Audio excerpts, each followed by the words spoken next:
Google said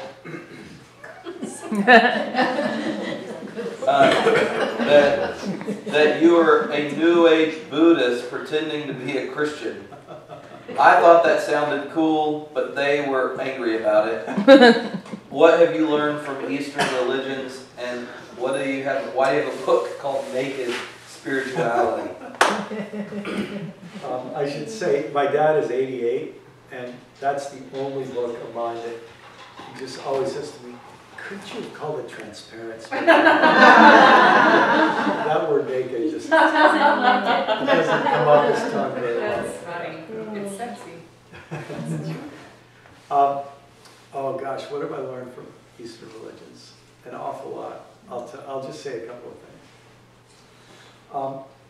You know, when I was a teenager and when I was in college, you know, in the 60s and 70s, when Buddhism really was, and Eastern religion in general, really making a big splash here in the West.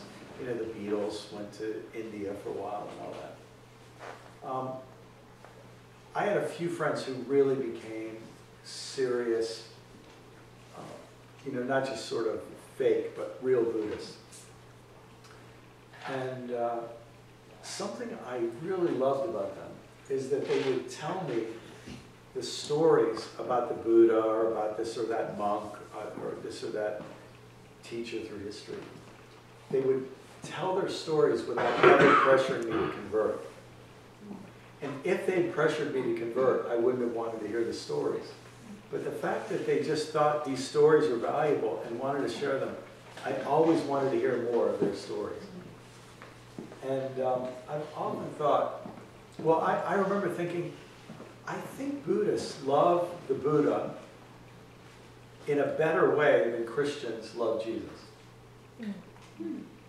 Because Buddhists just feel he was really, I mean, I know enlightened is the proper term, but he was really smart, you know? Yeah.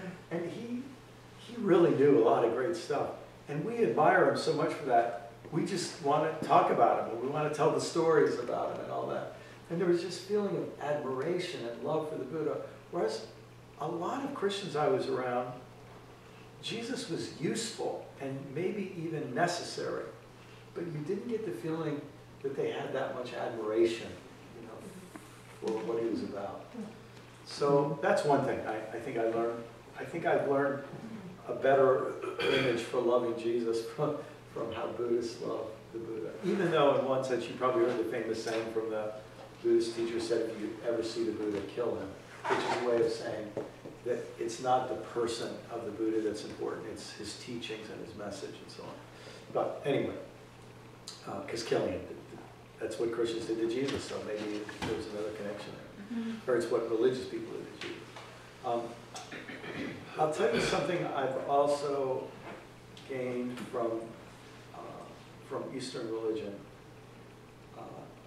Christianity in its institutional forms has really been a dualist religion, meaning always seeing the world in terms of good and evil, us and them, in and out, you know, black and white, you know, just always orthodox, heretic, always seeing the world in very binary terms.